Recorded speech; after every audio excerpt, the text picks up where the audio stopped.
This is case number 21-147-451. This is Gateway Financial Solutions versus Candace Holmes.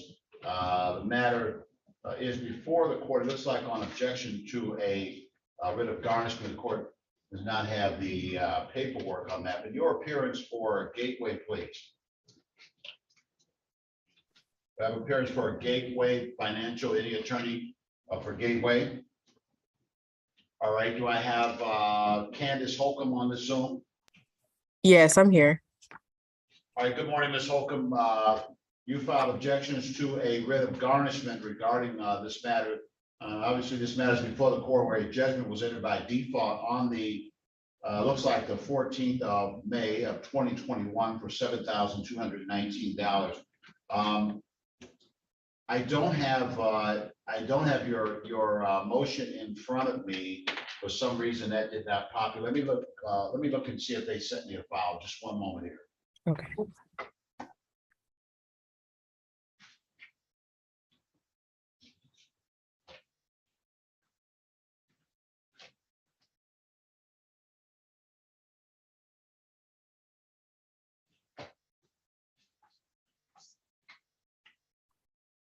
All right, I do have the file now. It was separated from a jacket. All right, and that file, I do see where you indicated that the writ is not properly issued, otherwise improper or invalid because not properly notified. And this looks like a writ that was issued regarding 3 pillars new. Is that correct, ma'am? Yes. All right. So what do you mean when you say it was you were not properly notified of the garnishment, ma'am? So I wasn't aware of the process to sort of handle the issue before it got to that point. It just kind of came there and it was like, we're going to garnish 25% of your check. And I'm not objecting to the payment. It's just the amount from each check would be a bit extreme. Yeah, you have a judgment against you, and when you have a judgment against you, the garnishment is something that comes by surprise. You only have to notify the employer, and then the money would the process is that the money would start being taken out, and the rate is 25%. That's the way that those things work. Let me ask you: do you get paid every other week or every week? How do you get paid, ma'am? Yes, every other week. All right. And so, has any money been taken from you up to this point? No. All right. So, how much, to your understanding, how much of that, in terms of dollar amount, would be taken on a bi-weekly basis? How much would they take from? With the garnishment, it would be about $300 they would be taking.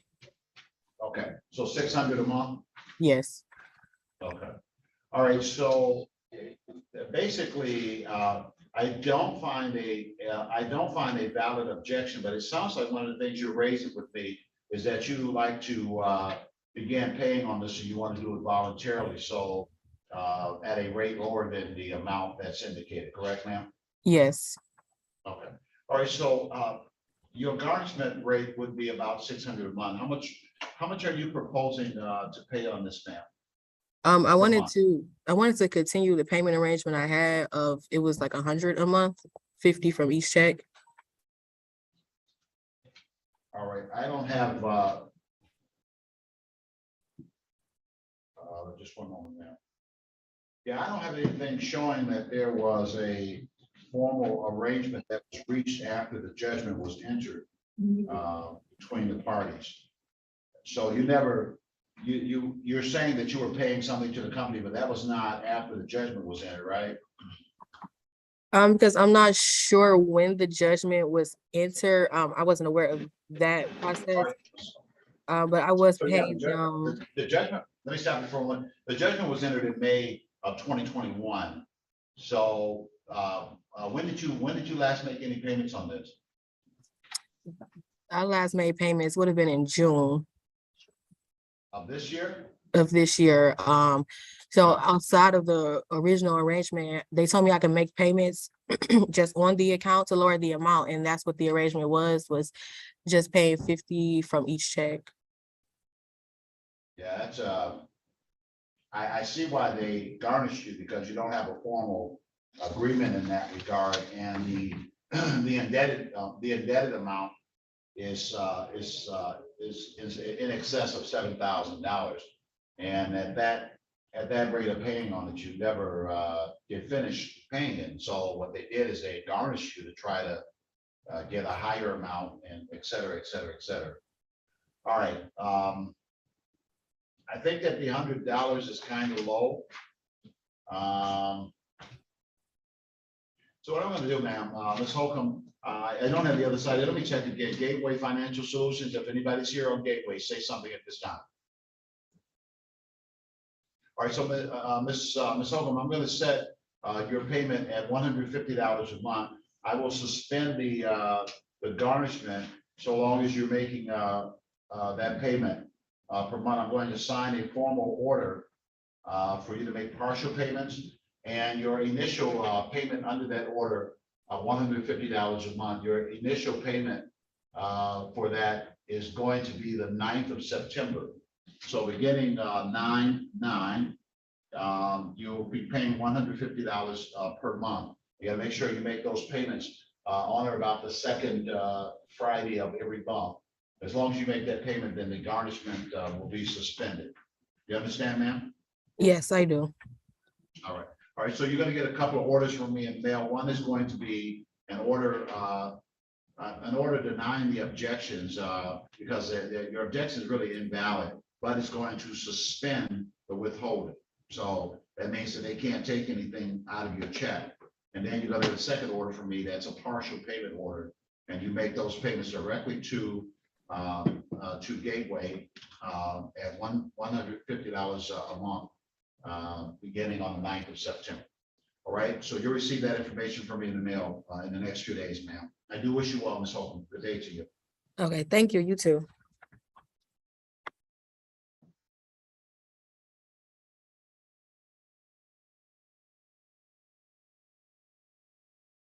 Just one moment, everyone.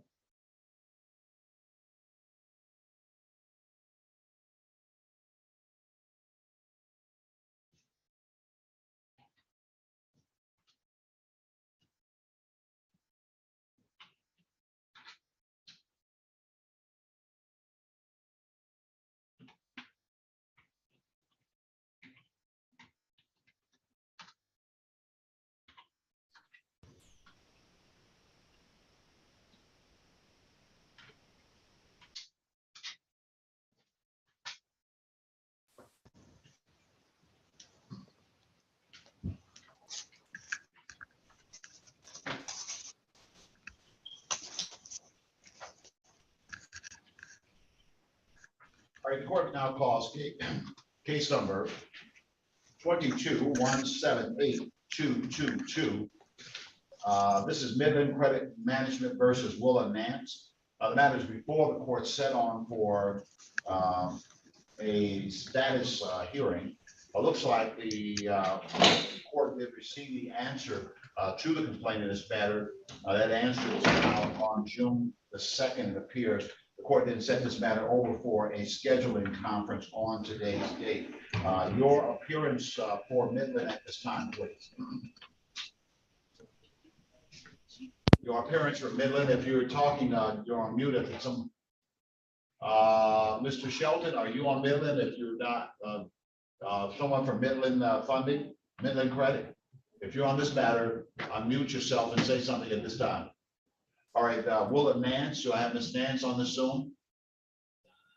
Yes, Mr. Sefton is on that case. He just having problems unmuting himself. Who's on the case? Michael Sefton. He's just having problems, and that's him at the top. All right, Mr. Sesson, you have to unmute yourself, press *6, and that should get you off of mute.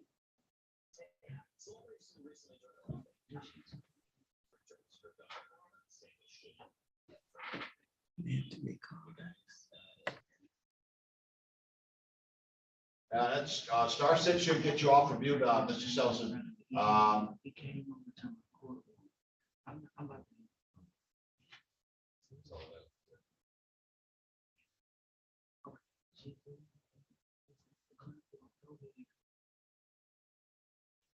All right, Mr. Selton, we're going to come back to your case. You go ahead and work and see if you can find a way to get off of mute, and then we'll begin to approach your matter. The court now calls case number 111-24938. This is Progressive Michigan Insurance versus Demetrius Williams and David Todd. The matter is before the court. Looks like set on regarding objections to a writ of garnishment. The garnishment relates to True Green Lawn Care. The court also notes that the judgment was entered in this matter by default on the, looks like, just one moment, I'll give you the date. Looks like that judgment was entered by default on the 15th of February, 2012. It also looks like the judgment was renewed in this matter on November 5th.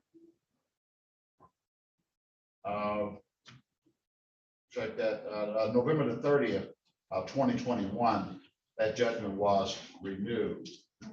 All right. Do I have on this Zoom appearance for Progressive Michigan Insurance, please? Yes, thank you, Your Honor. Daniel Best, P58501 on behalf of plaintiff. All right, thank you, counsel. Good morning to you. Do I have on this Zoom Demetrius Williams, please? Say something if you're here. Demetrius Williams, if you're here. Looks like I see someone with that signal. Please say something at this time. Yeah. Rodney Kelsey.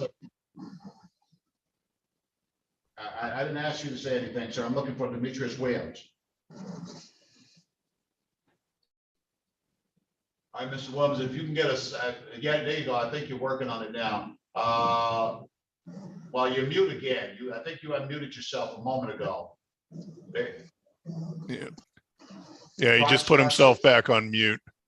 Yeah, Now. So are you near your device, or you're off mute now, but I'm not hearing you. Say something, Mr. Williams.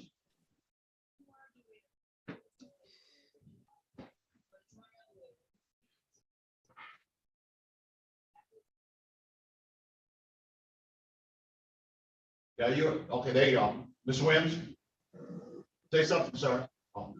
Yes. All right. Good morning to you, Mr. Williams. Good morning. How you doing? I'm good, sir. You filed this objection to the writ of garnishment, and you checked the box. You said the writ was not properly issued, otherwise it's invalid because I didn't know about the court dates. So this case goes back to 2011. Right. And the judgment was entered in 2012 and then renewed in 2021. If you're going to attack that in some kind of way, you would have to use another procedure because the matter that's before me is a post-judgment matter. The issue that you seem to be raising is an issue that you should have raised before the judgment was entered, or that you would have to address in a different way at this time. So tell me what you wanted to tell me regarding this matter. So that's kind of look like what the issue is here, though. Yeah, because only thing I knew about was that they had wanted insurance from Dave, because I wasn't even the driver of that car. That's why I was trying to explain to when Progressive was calling, like how my name even got brought up in it, because the car had I was in the vehicle and I had the car had gotten into a wreck and I left some money. So the officer, when I was at the scene, the officer was asking who was in the car. I mean, matter of fact, I had told him I was trying to get my money from my other car, and then he's like, only way you'll be able to get the money if you show me an ID and like basically saying if I was driving a car but I had a lot of money. So I'm like, well, I wasn't driving. He's like, well, you can just show me the ID or now you can leave. So I showed him the ID. So that's how I feel I got caught up in the situation, because I didn't even know about all this stuff that was going on until it just got in a hot water tank like this. So I had went down to the court last week and they had gave me a whole bunch of paperwork and showing me, like Dave had went down. I didn't even know he had went down there because that's who they wanted all the stuff from his car. And I wasn't even aware of all of that. So that's why I was trying to see, can I just bring this back in court or something? Like it just got overwhelmed. Well, all right, let me hear from the other side, Mr. Best. Thank you, Your Honor. The defendant cannot use an objection to garnishment to attack the underlying judgment. The underlying judgment has been in place for a number of years. I know we have collected money on the underlying judgment, not much, but monies have been taken. As such, we see no basis for an objection to garnishment and request the court overrule that. All right, thank you, sir. Yeah, I mean, the challenge here is that you may be able to raise the issues, Mr. Williams, that you wish to raise in a proper motion attacking the judgment, but this is an objection to the garnishment. There is a valid judgment that's been entered, and that judgment has been in place for well over 10 years now. And moreover, the plaintiff has been allowed or been able along the way to send intercepts to the state income tax return. They've filed various garnishments over that period of time. And then this is the first time that there's any objection or anything being raised to that judgment. If you want to do that, you have a right to do that by filing a proper motion to attack the judgment. But right now, the judgment is in place, and the law does not allow you to use the garnishment proceeding or garnishment objection as a way to attack the underlying judgment. So you likely have to file something like a motion, maybe to set the judgment aside and raise reasons why you believe that should occur. Again, knowing that you're more than 10 years past the entry, those things are not likely to occur. But again, you can always do that. And anything that you file, the court will review it and will make a decision as to whether or not those things should be given or whether those things are valid. So right now, there is not really any real objection that is recognized in law to this garnishment. Now, let me ask you, has any money been taken from you under the garnishment? It just started, and I was coming down to the courtroom to even see. So it was either the lady was had me put in for a motion to get shorter wages taken out my check, and then she had looked into it. She's like, well, I think you should just try to take it to court. But I had seen on this paper it say 13. Let me stop you. Huh? Yeah, let me stop you there. I already told you where that goes. Okay, so I don't want to go over and over with that again. The objection that you raise is not a valid objection. It's just not. You can't attack the underlying judgment based in a proceeding regarding objecting to a garnishment. You can't use garnishment proceeding to then attack the judgment. You can't do that. Law doesn't allow that. There's a specific rule that says that you can't. That's why I'm going to find that the objections are invalid. My question to you was my secondary question to you was how much money has been taken from you? What is the rate that you're taking out of money from your check? If you want to tell me about that, if there was money taken out, tell me how much money they took from you. They taken 120 every week, and I can't afford that. I mean, if I can go forward with this, can I just? Didn't ask you all that. Didn't ask you all that. I'm not trying to give you a hard time. You know I got other cases here. Oh.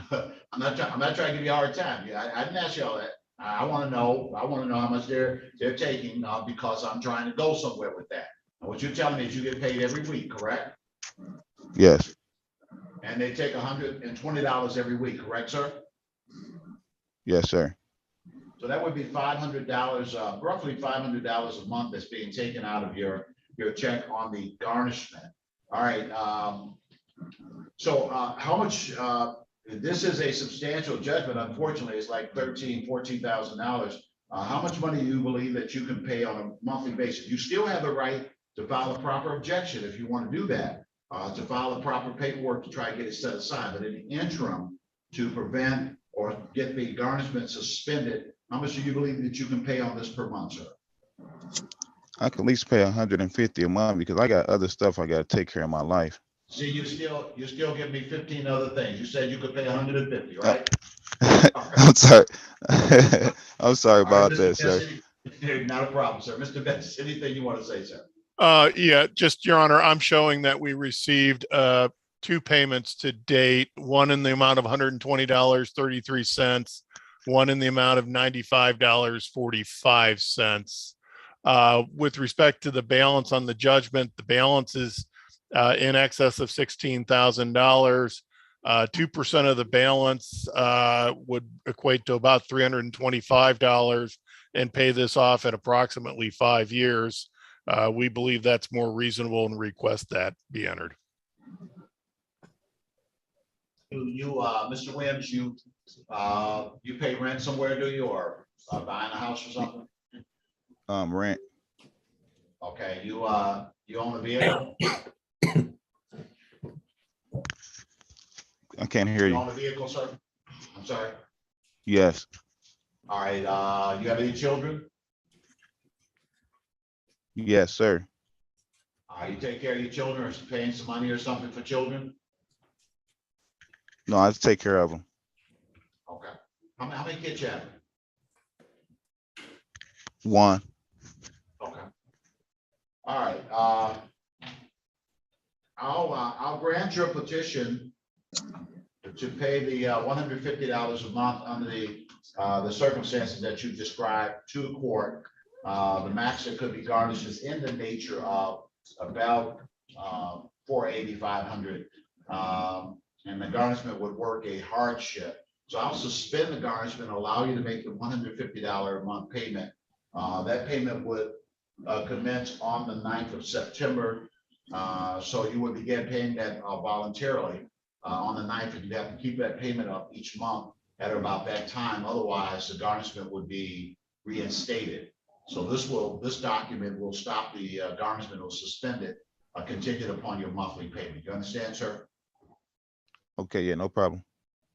Your Honor, may I? Go ahead, Mr. Betts. I'm sorry. Mr. Betts, I go would ahead, just sir. ask Mr. Williams, you have to understand you're making these payments. You're going to have to mail those in. You can mail those to the 2155 Butterfield address. Let me stop you, Mr. Betts. Mr. Betts, I'm sorry. Let me stop you for just a moment. Certainly. I'm going to send you ever so briefly. I'm going to send you to a breakout room just to make sure that both sides are on the same page exactly where the payments are to be made. And Mr. Williams, you're going to get a form regarding the objections, and then you're going to get a form for partial payments. You're going to want to take that form regarding the objections to your payroll so that it will suspend the garnishments, okay? And then you'll have the partial payment order.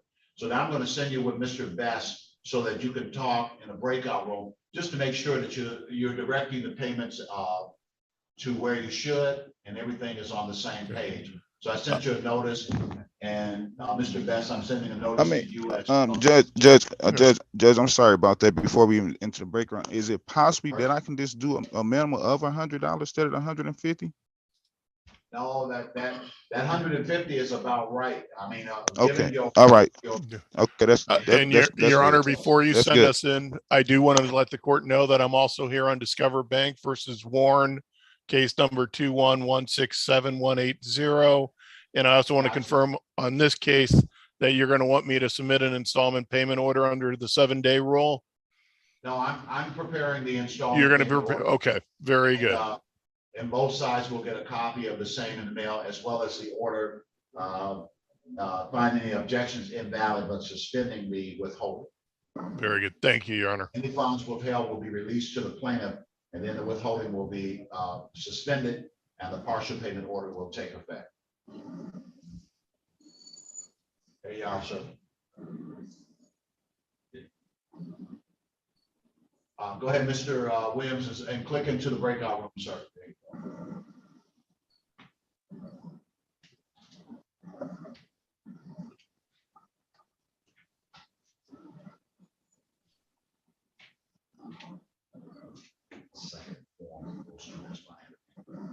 Oh, okay, and I'm just writing them on here. She's doing in the morning. Both of these are gonna have the Suspend garnishment. objection thing, but then they're also gonna have the commercial paperwork. That's why I have.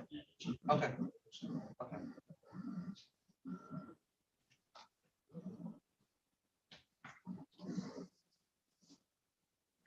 All right, the court is calling case number.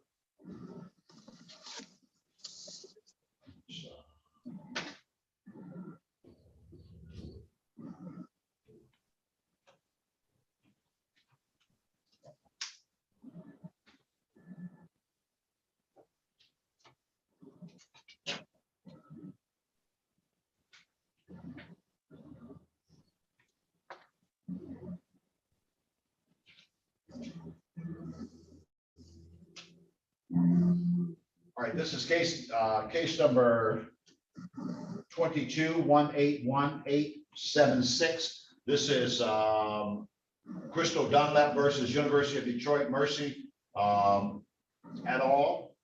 The matter is before the court. Looks like there's been the filing of a petition for a definite statement. I also see looks like a motion for dismissal. All right, do I have Crystal Dunlap on this Zoom? Say something if you're here.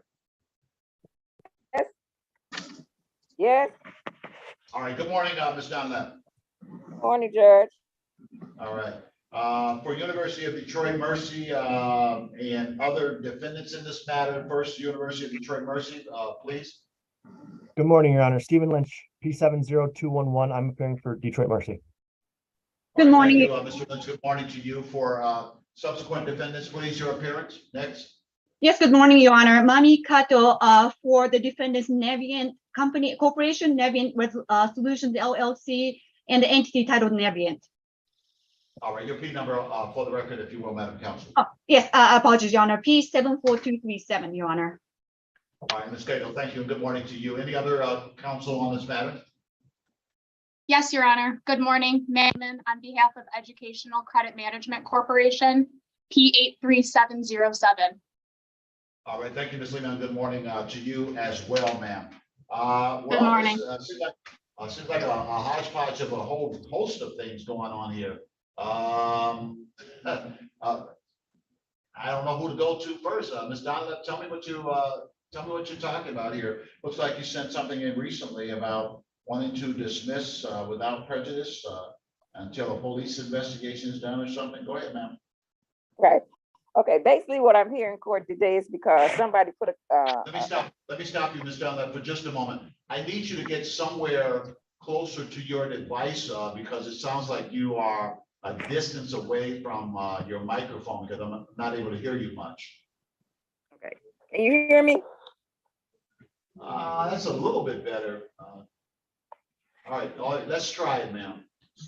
Okay, basically what I'm here today is somebody put a federal consolidation loan in my name without my permission. And so, far as the University of Detroit, when I look in the National Student Loan Data System, I see the University of Detroit put a federal consolidation loan in my name. So now I found a detective that will work with me right now. And the process is going to take around about either 2 weeks. So I either need to continue it, or either I want them to be dismissed without prejudice so I can bring it back. So after the police investigation go through. All right, so you said that the investigation, the investigator told you that it'd be about a couple of weeks or so to get to the Right, bottom of because this? because I had the first detective I had went to a long time ago, he told me I had to find exactly who put the loan in your name or get approval letter. And I said, well, how am I going to do that? Because nobody going to send me any loan documents. So then they put me to another detective and she told me only thing I had to do was bring in my receipt that I paid the University of Detroit off when I graduated in '98. And she told me to bring me all the documents I had with the University of Detroit, and she would contact the University of Detroit Mercy and ask them why they have my name appearing in the National Student Loan Data System as a federal consolidation loan. All right, ma'am. let me hear from, well, who wants to go first? I hear University of Detroit coming up over and over, but I'm kind of deferential to the ladies that are here. But Council, I think you get to go first because your U of D is put out there. Go ahead, sir. Yeah, thank you, Judge. Yeah, and it was originally my motion for a more definite statement. The university is mentioned about 6 to 7 times in the complaint, although I don't know if it's background or there's allegations against Detroit. She's stating that somebody put a consolidation loan in her name. I have no idea what that means. Detroit Mercy just provided her the education. She had loans, from my understanding, through third parties. They would have paid this the tuition and fees to Detroit Mercy, but they wouldn't have anything to do with anything after that. If the defendant or Ms. Dunlap had received student loans, Detroit Mercy's out of it.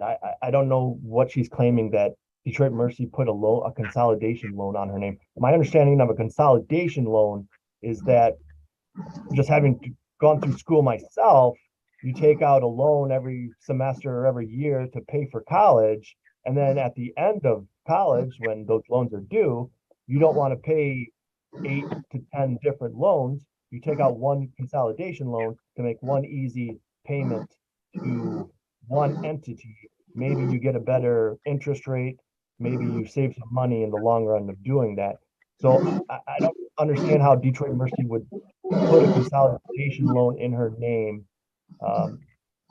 She should have, there should be documents out there that she filed for this consolidation loan.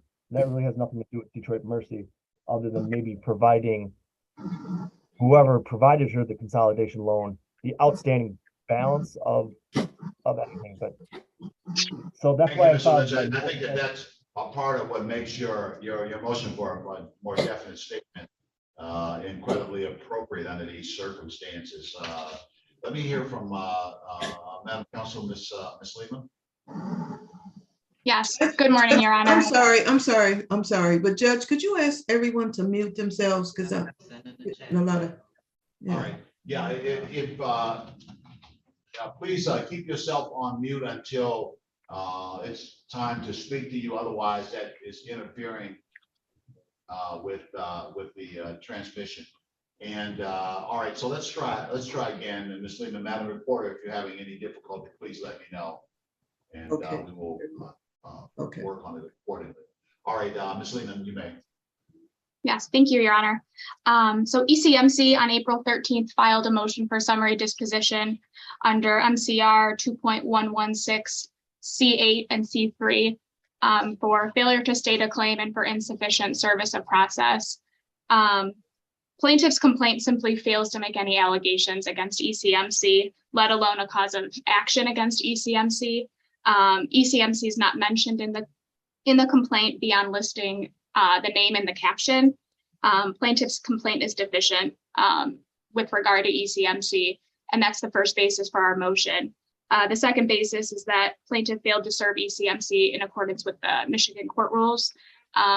Despite her allegations, ECMC does maintain a registered agency office in Michigan, and that would be the proper mechanism to serve ECMC. Beyond those 2 points, we've attempted to make contact with Ms. Dunlap to discuss her response to our motion, and we haven't successfully been able to contact one another about that. But I'll let Ms. Dunlap speak on behalf of this issue, but we understand that she's open to dismissing ECMC from this case. But that's really all the progress we've made since we filed this motion. All right, thank you, Madam Council. Thank you for the update there. Yeah. Ms. Gale, please. Yes, thank you, Your Honor. And with the court's permission, if I may provide some background, I think I may be able to put some context in this case, if you don't mind, Your Honor. Navient defendants, actually, we serviced the loans that Ms. Dunlap actually consolidated. And if I may go back, in 2004, on September 24th of 2004, Ms. Dunlap applied to consolidate 10 of her loans, including subsidized loans, 6 subsidized loans, 3 unsubsidized Stafford loans, and 1 Perkins loans. And that consolidation was granted. And on October 13th, she received a letter from Sally Mae indicating that her loans has been consolidated at the rate of 3.5%. The payment was to start on October 15th, 2004. The finance amount was $49,757.88.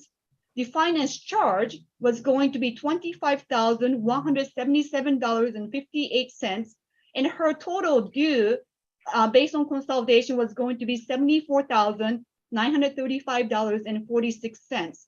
She was to make 300 payments at the amount of $249.80 per month, and the payment was to go through November 14th, 2029.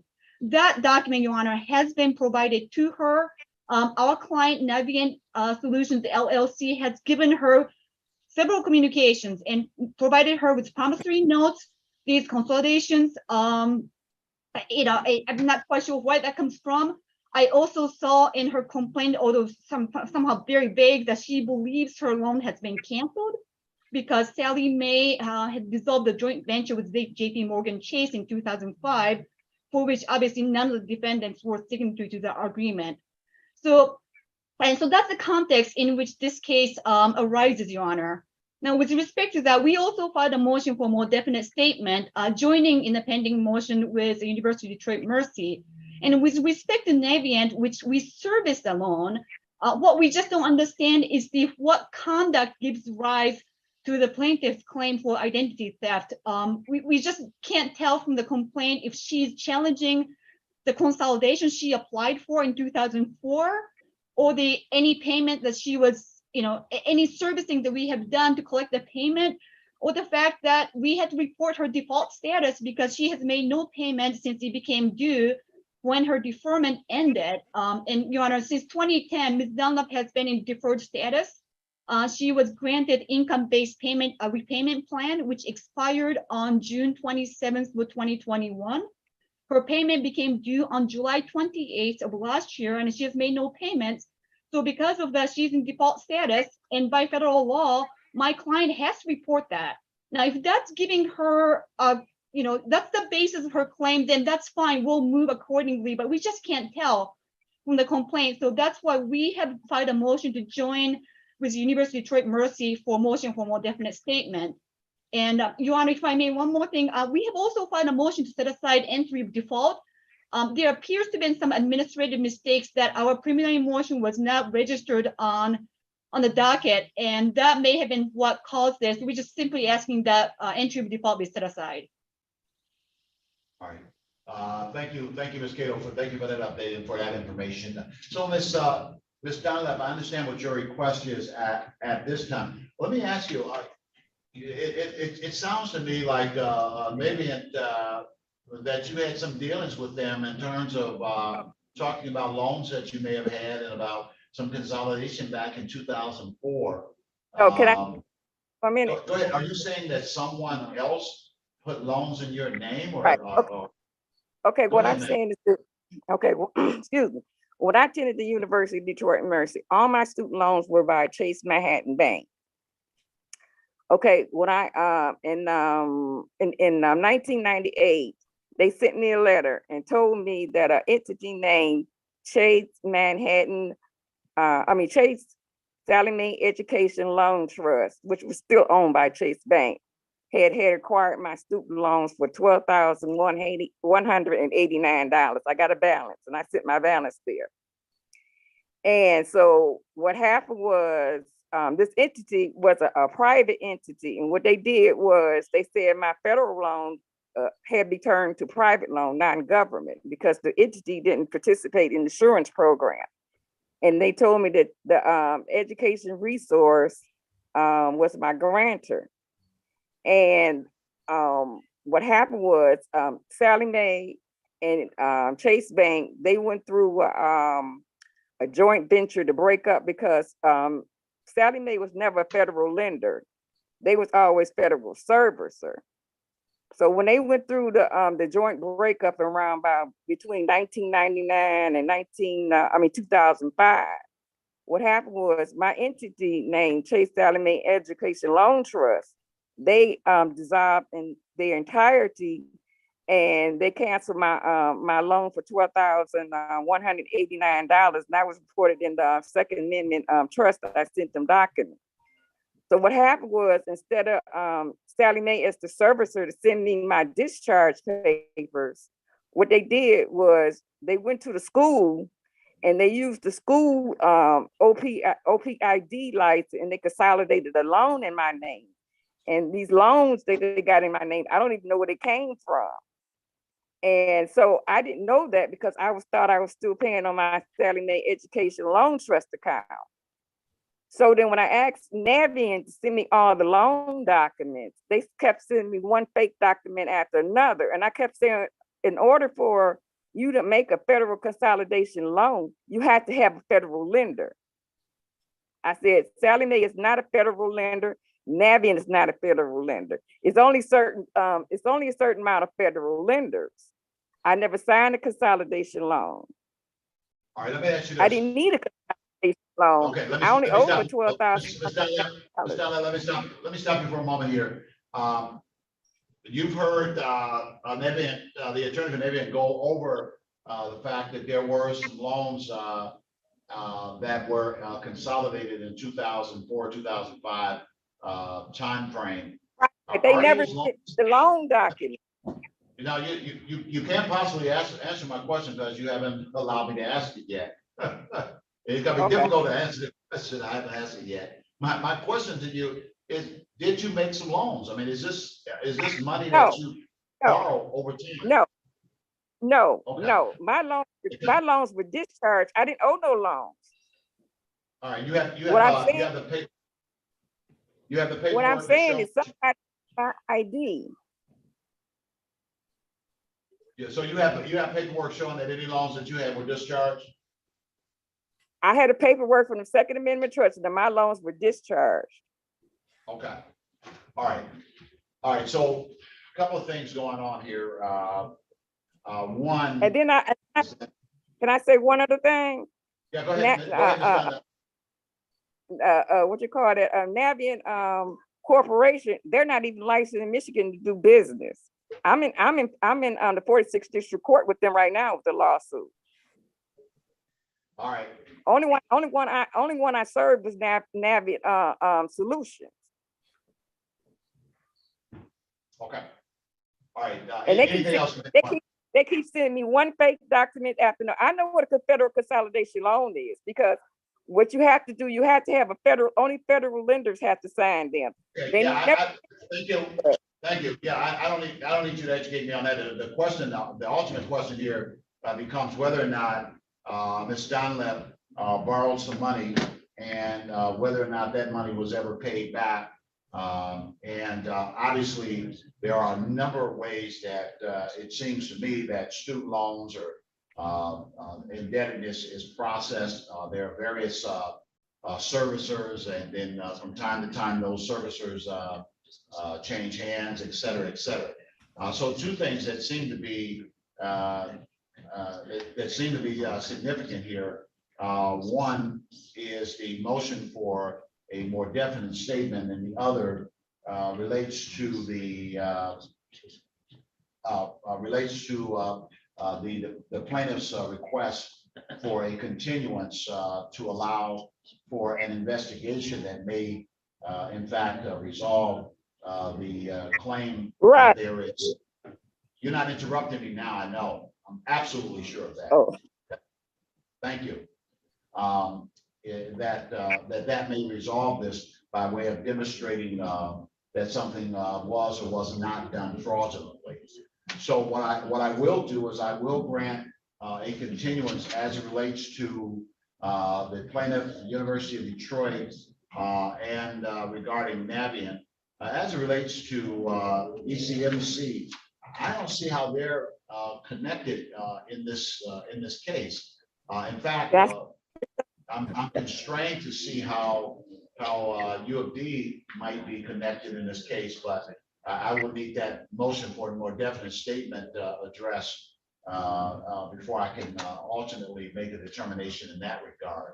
All right, so that's going to be my decision. I'm going to grant the motion for summary disposition regarding ECMC. I don't see where that entity is involved in this in any way, and there's nothing that's been shown by way of the complaint that would show that there is any cause of action that rests against that entity. And for that reason, the motion for summary disposition will be granted, and that defendant only would be dismissed from this matter. As it relates to U of D Mercy and Navient Corporation, I will revisit those issues together with the basis upon which Ms. Dunlap has requested a continuance. I'll revisit that in 30 days. I'm going to give you a specific date in just a moment.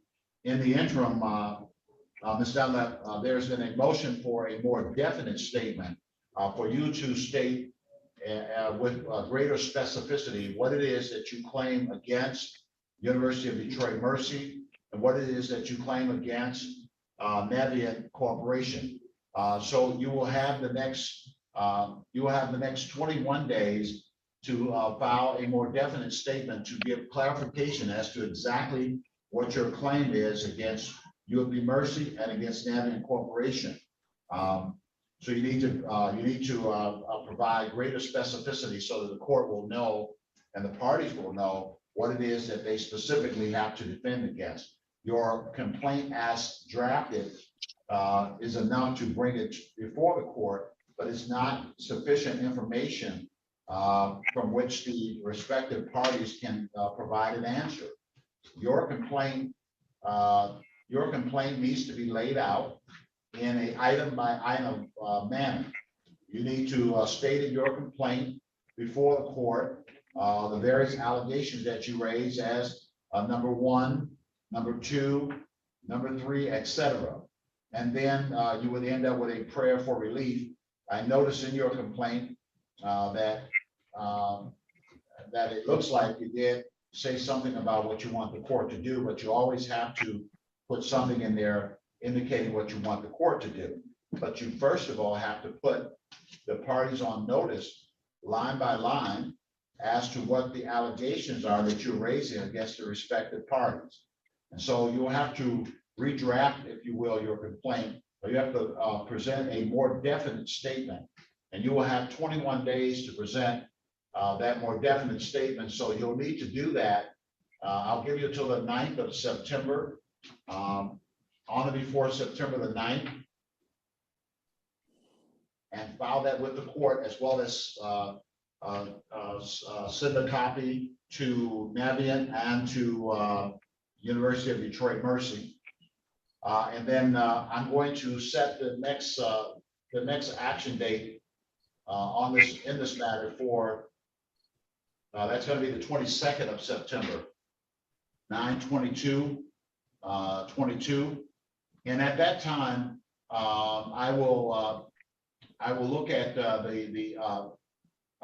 what the investigation has shown, to the extent that Ms. Dunlap wishes to bring to our attention what the investigation in this matter may have presented to her at that time.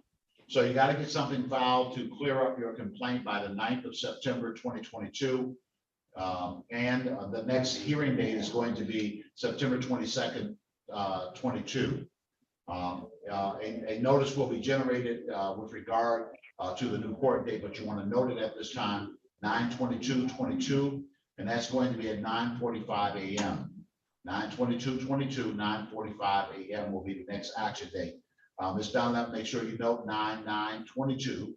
That's the date by which you must file something with the court, clearing up your complaint in this matter, offering a more definite statement in regard to this matter. And in regard to the motion for summary disposition as relates to ECMC, the court has granted that motion and will assign an order upon presentment. All right, and Ms. Lehman, if you want to present that order by way of email, here's an email address where you can do that. That email address is Latifah, LATIFAH @ 36districtcourt.org. Thank you, Your Honor.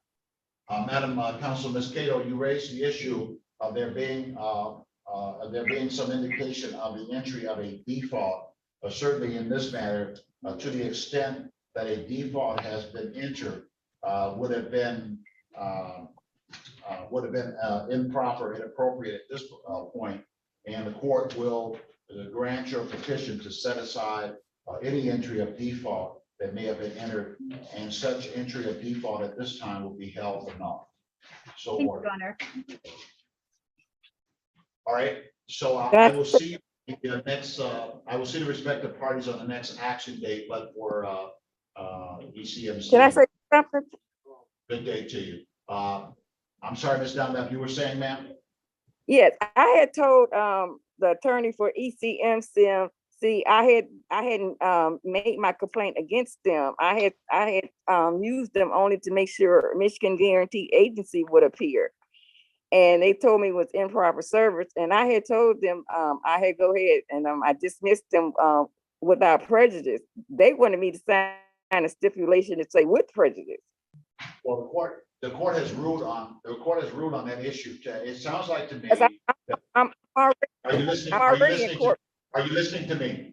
Are you listening to me? The court has ruled on that issue. What it sounds like to me, one of the things that you're saying is that that agency may be able to provide some testimony or evidence to the extent that your case may proceed.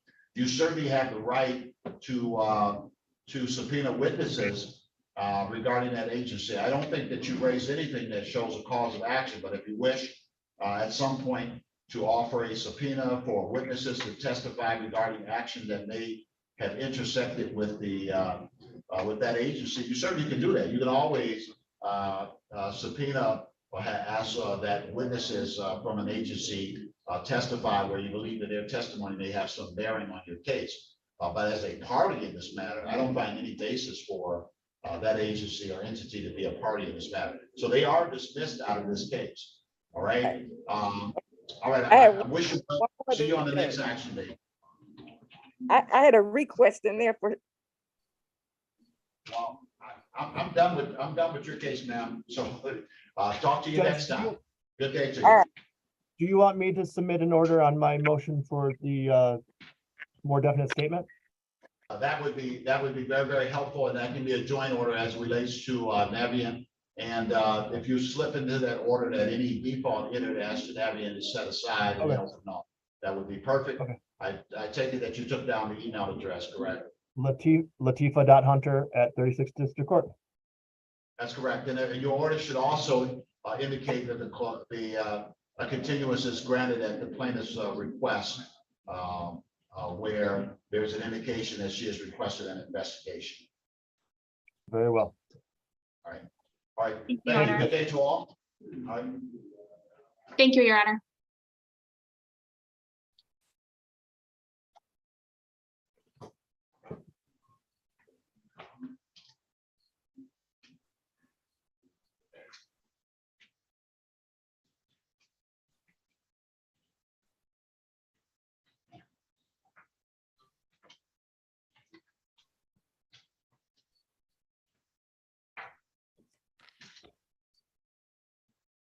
All right. Again, let me deal with Midland Credit Management versus Nance Wilder Nance. Case number 22-178-222. Counsel for Midland, please. Michael W. Sefton, P31320. All right. Thank you, Counsel, and good morning to you. We finally made that mention. I do apologize for my wife said, I'll teach you how to unmute it when I get off the golf course, honey. Thank you very much. And then she called me and said, I don't have my golf shoes. I said, that's your problem. Anyway, moving right along from there. Thank you, sir. Well, let me see if I have Wilder Nance on the Zoom. I did receive I did receive an answer to the complaint. Counsel, did you receive the answer? I did not, but I see my clients is apparently there's some communication regarding whether she's entitled to a hardship or a consumer dispute.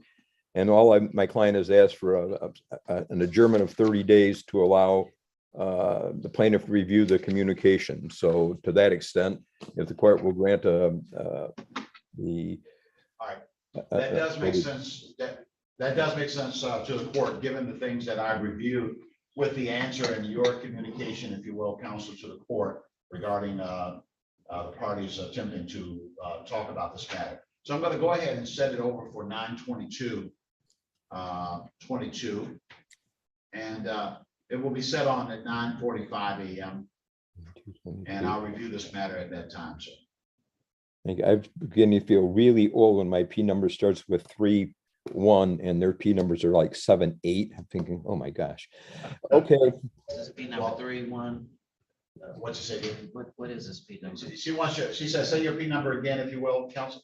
31320, which Thank means you. I'm ancient. Yeah, my clerk took it down, and I think it's a number to be proud of. Mine, I made it into the threes. Mine is 39, 39982. So you've been around a bit longer than I have. So it's a privilege to sit here. And when I think about it, I've been at this for more than 35 years. And you're down there in 3-1, so it's been longer. So I have an attorney I met the other day whose P number started 15. So, and he's still practicing. I'm thinking, I really don't want to do this anymore. Another umpteen years. Your Honor, you have a very blessed day. all right, good day to you, sir. Will the court generate that notice? Or should my client be generating that notice? Yeah, the court will generate the notice for the 22nd of September. Thank you, Your Honor. All right, thank you, counsel. Good day to you.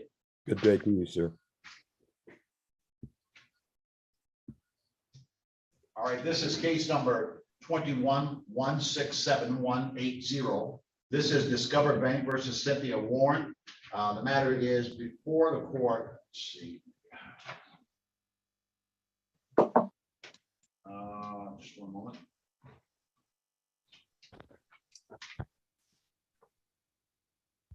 Looks like on a motion for summary disposition, I don't have a complete file on this, but that's what the matter is before the court on this one. Oh yeah, I do have a file on this. All right, your appearance for the plaintiff regarding this matter. Thank you. Good morning, Your Honor. Daniel Best, P58501 on behalf of Plaintiff Discover Bank. All right, thank you, counsel. I'm looking now for Cynthia Warren. If you're on the Zoom, say something at this time, please. Good morning, Judge. All right, good morning to you, Ms. Warren. Thank you for your patience this morning. The matter is before the court regarding a motion for summary disposition that was brought on by the plaintiff Discover Bank regarding this matter, wherein they claim by their motion that there is no genuine material issue of fact that this was in fact an account that you had, and that there's really not a defense to the same. So let me hear from Mr. Best, and then I'll hear from you again, Ms. Warren. You may at this time, sir.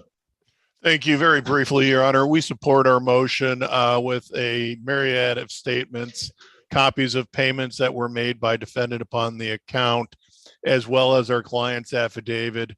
It's our position that these clearly established that there was an agreement between the parties. That agreement was breached by defendant by her failing to make the required monthly payments, that the amount of damages are $10,108.43. We're also requesting costs at $341.10 for a total judgment of $10,449.53. We are requesting interest at the rate of 13% per annum, which is the maximum contractual rate allowed under Michigan law. All right, Ms. Warren.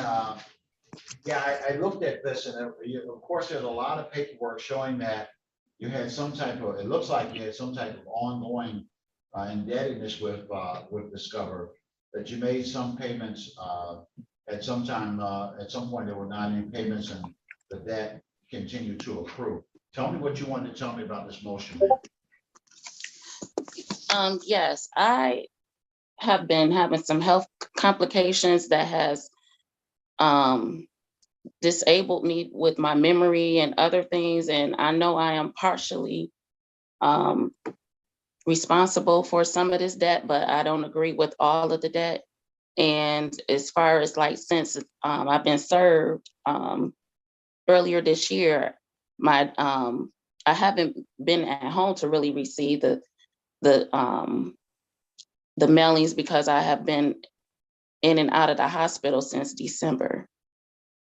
And so the last time we met, I know I mentioned to you about filing bankruptcy, and I started the process for that, but I haven't been able to complete that with the nature of medical condition right now.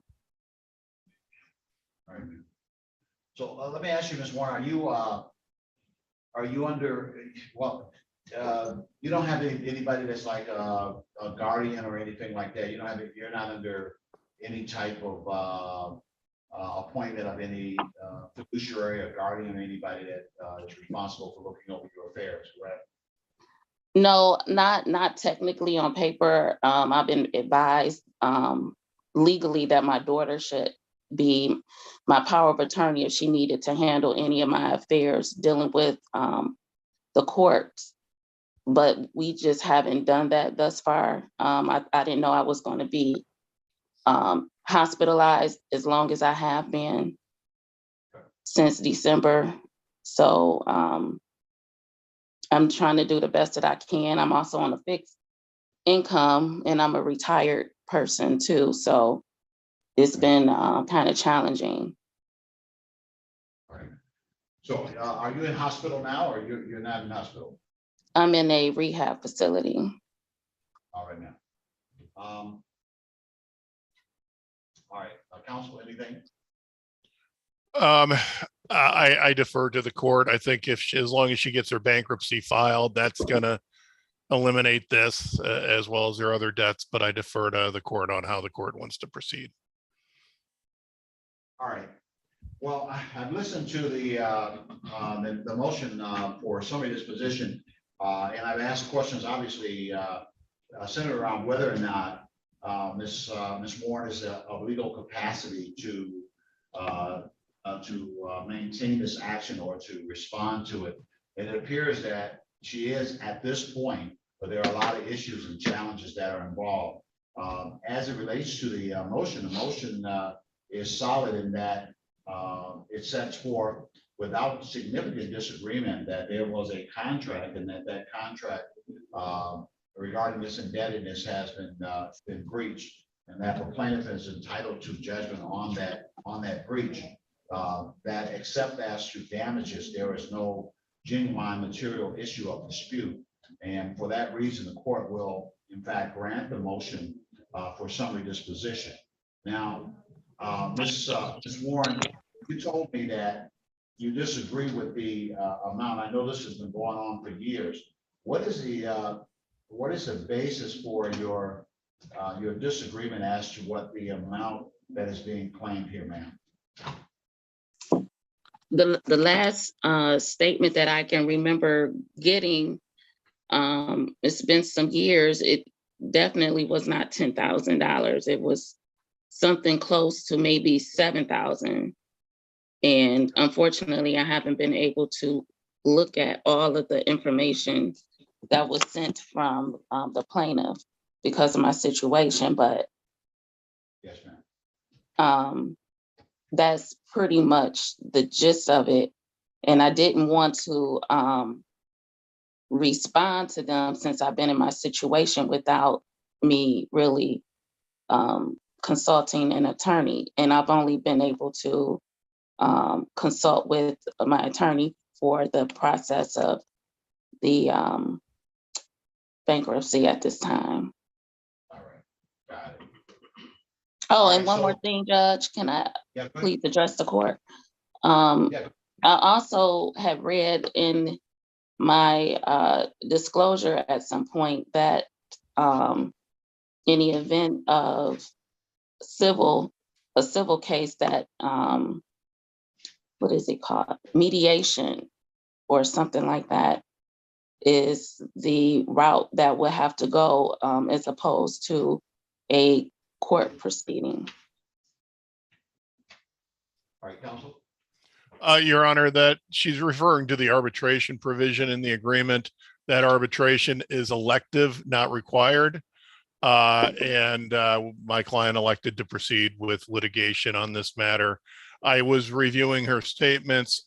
It does look like when the card was last used and paid, the balance was roughly $8,300. However, under Citibank versus Smiley, the United States Supreme Court opinion, the interest and late fees continued to accrue. As such, that's where the $10,000 balance does come from. I would point out that we have not charged any interest. My client has not charged any interest on this since the time the account was charged off. And I had that a second ago and I just lost that, but it was about a year ago. All right, yeah, my familiarity with these things is that the arbitration clauses are usually optional. It's a way that the plaintiff can go, and here the election was to bring the present action. I also understand by looking at the collection of items that were sent to me that certainly the last billing was less than what the judgment amount that is being requested here. But I also know that that the credit card had late charges and interest and late charges and other fees that would be continuing, and that would certainly bring the indebtedness after a year or more to the numbers that we're looking at here.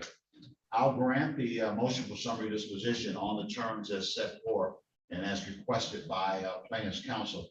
And Ms. Warren, if you're going to proceed by way of bankruptcy, obviously that will stop everything once that petition is filed. And also you indicated that you were on disability to the extent that you receive any federally related disability payments. Those are items that can't be garnished or impacted by any judgment that may be entered. And then the third thing I'll point out to you is that I'm entering the judgment based upon the numbers that the attorney has set forth before the court based upon the position taken by Discover Bank. If you're able at any point to show affirmatively that that the number should be less than what the judgment amount is, then just file a petition with the court asking that the judgment amount be lowered based upon the proof that you have. And the court will review that to make a determination as to whether or not the judgment amount should be reduced based upon your proofs. You understand, ma'am? Yes. All right, so I will await the entry of the order for summary disposition as granted by the court. Counselor, you'll go ahead and submit that, and we'll get it out to Ms. Warren as well. I do wish you well regarding health and also in terms of dealing with this indebtedness you made. It sounds like you have a few avenues to address it, and I wish you well in that regard, ma'am. All the best to you. Thank you. I have one more question. Go ahead, ma'am. So even though I am I am filing currently for bankruptcy, you're still placing a judgment in this case? Yeah, the issues of bankruptcy only have application once a bankruptcy is filed. So when you file that bankruptcy, if there is a filing and then the bankruptcy court grants a stay, then from that point, everything stops. But before the court grants a stay, you can't stop anything until you have that stay from bankruptcy. So once that's done, no matter if there's a judgment entered or whatever, it doesn't matter.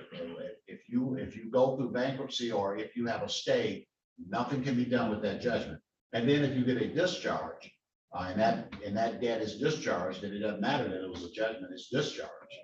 So the bankruptcy, that's a choice that people make. But one thing is for sure is that in many ways, bankruptcy is everything. If you get a discharge of bankruptcy, it don't matter what happened here. That means that the court, the bankruptcy court discharges it and you don't have any obligation. You understand? Right, I understand, and I just want to be clear that you were actually placing a judgment against me on the behalf of the plaintiff. Yes, I'm granting their motion for summary disposition. That results in the entry of a judgment. Absolutely. Okay. All right, ma'am. Okay. All right. I wish you well and all the best to you, ma'am. Okay, thank you. Thank you. Have a good day, everyone. All right, Mr. Bass, you know where to send that order to? You have the email address? Let me get it just in case, although I'm sure my staff does. All right, that's Latifah, Latifah .Hunter at 36district.org. Very good. Thank you, Your Honor. Thank you.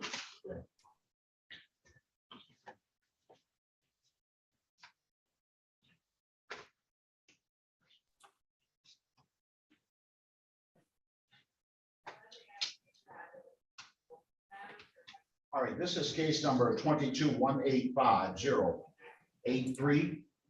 This is TBD of Michigan versus Allstate Insurance. The matter is before the court. I have it set on as a general hearing. Your appearance at this time for plaintiff. Yes, good morning, Your Honor. Connor Clardy, Pete, 4485, appearing on behalf of the plaintiff. Thank you, Mr. Corey. Good morning to you. For Morning, Your Honor. Allstate Insurance, please, your appearance. Good morning, Your Honor. Michael Wisniewski, P77343, appearing on behalf of Allstate Insurance Company. Thank you, Mr. Winsky, and good morning to you as well, sir. So somebody go ahead and update me regarding where you are with this matter. Sure, Connor, if you don't mind, I can give the judge a brief rundown. It looks like we answered our complaint on this one in mid-June. So relatively new case. We do need to get some discovery going. My office also has the underlying claimants case pending in Wayne County. So there's going to be a lot of cross notices and things like that. Mainly, TBD of Michigan is providing neurology services, and Mr. McKinney is scheduled to go for a neurology IME in the main patient case. So if we can have 90 days of discovery and then come back and let you know where things stand, I think that would be appropriate. And Your Honor, I offer no objection to that. All right. I don't know, for some reason, 90 days kind of shakes me up a little bit, but I'll grant something I think that will be generous enough, at least get you back here so I can take a review and see where things are. So essentially, I'm going to open discovery and allow discovery to proceed in this matter with a cutoff date that will be the same as the next action date in this matter.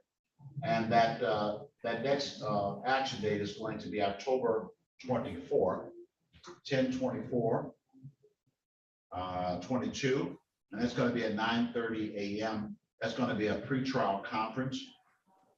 Discovery will be open through that date, 10/24/22 at 9:30 a.m. And you'll receive an order from me as well as a court-generated date notice, I should say, with that date on it. My order that you'll receive from me will have the date in it as well, and it will indicate that discovery is open through that date. It will also have a provision under paragraph number 6 that allows for the filing of motions, dispositive or otherwise, should something come up, or should you believe that along the pathway of this case that you have a basis to bring a motion and would like to have it heard on the 24th, you may do so, so long as you give the other side at least 10 days notice. So this is this is outside of the typical court rule as it relates to motion for summary disposition, et cetera. But you may bring a dispositive or non-dispositive motion and set it for hearing on the 24th, the pretrial date, so long as you give the other side at least 10 days notice to respond, and then I'll hear it on that date. Again, the order is liberal in the sense that it's designed to allow you to engage in discovery as much as you'd like to. But to the extent that there is something still hanging out there, the parties have been working together, it's not unusual for me to extend the time. In other words, I've heard you that there is a circuit court matter that's running along with this and a lot of stuff that's coming in and out. So I want you to do what you do, but don't think that if you're running up against time and you come back on that date, that the door is going to be shut. I likely would give you some additional time as long as you can demonstrate that you've been working at getting what you need to get over that one.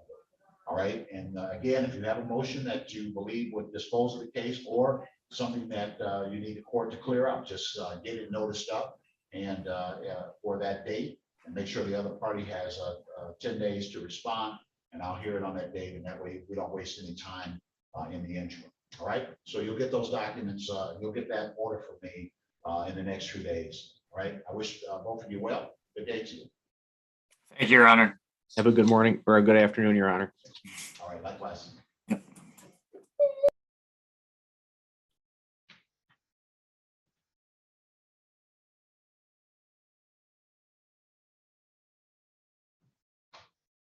always have